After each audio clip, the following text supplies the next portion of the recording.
Ngayong hapon ng Huwebes, April 17, 2025, humarap sa media ang magkakapatid na sina Yan, Lotlot, Metet, at Kenneth De Leon.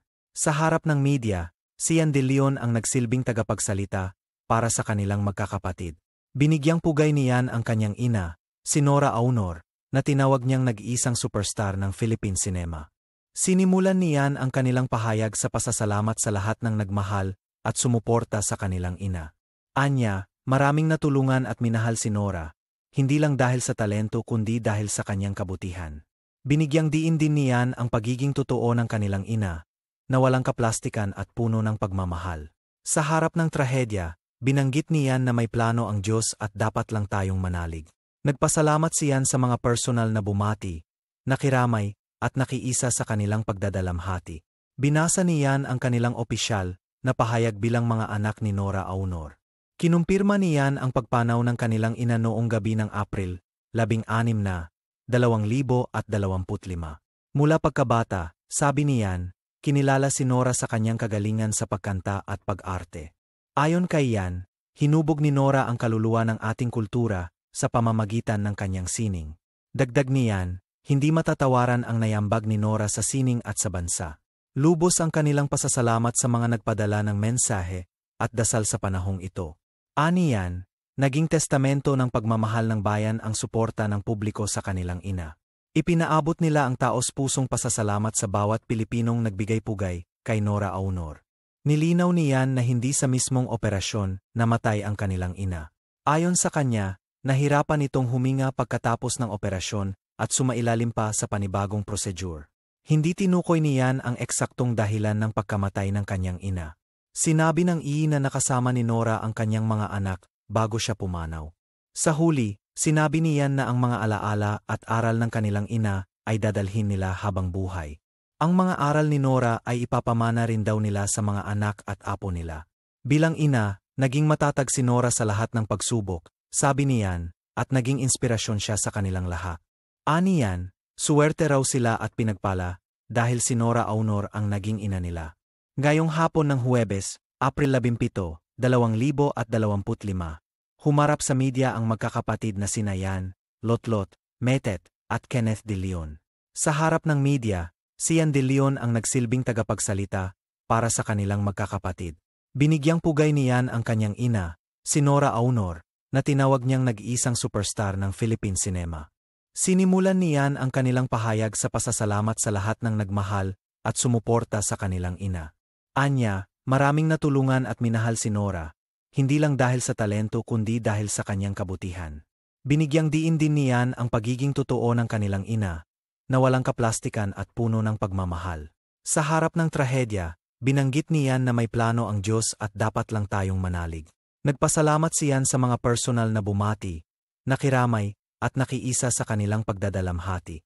Binasa ni Yan ang kanilang opisyal na pahayag bilang mga anak ni Nora Aunor. Kinumpirma ni Yan ang pagpanaw ng kanilang ina noong gabi ng April 16 na 2025. Mula pagkabata, sabi ni Yan, kinilala si Nora sa kanyang kagalingan sa pagkanta at pag-arte. Ayon kay Yan, hinubog ni Nora ang kaluluwa ng ating kultura sa pamamagitan ng kanyang sining. Dagdag ni Yan, hindi matatawaran ang nayambag ni Nora sa sining at sa bansa. Lubos ang kanilang pasasalamat sa mga nagpadala ng mensahe at dasal sa panahong ito. Ani Yan, naging testamento ng pagmamahal ng bayan ang suporta ng publiko sa kanilang ina. Ipinaabot nila ang taos-pusong pasasalamat sa bawat Pilipinong nagbigay-pugay kay Nora Aunor.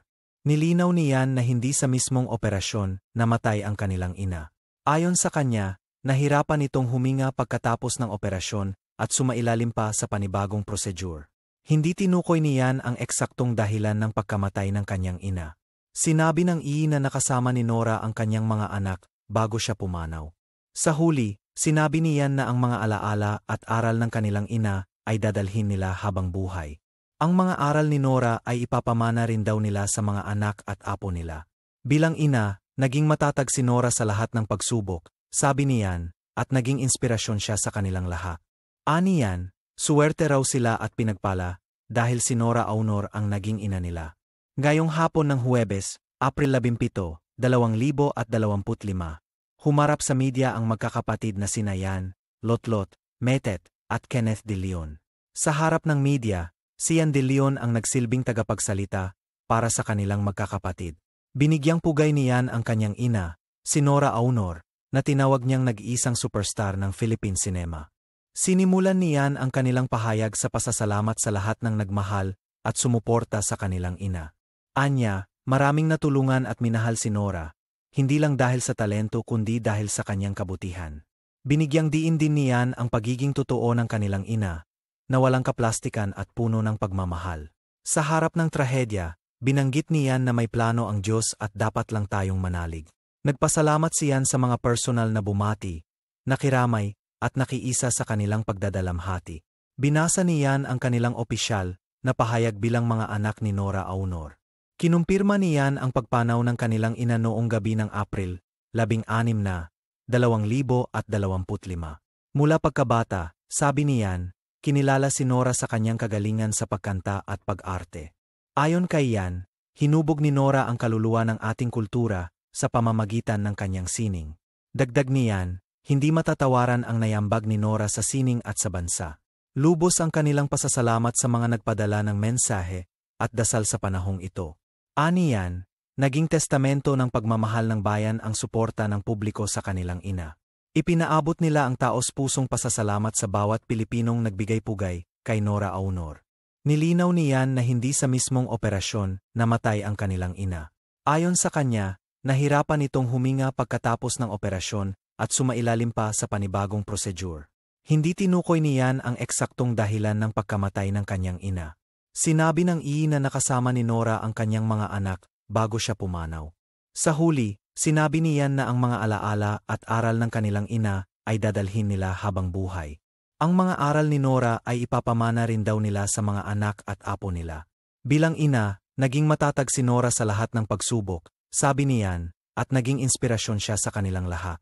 Ani Yan, suwerte raw sila at pinagpala dahil si Nora Aunor ang naging ina nila.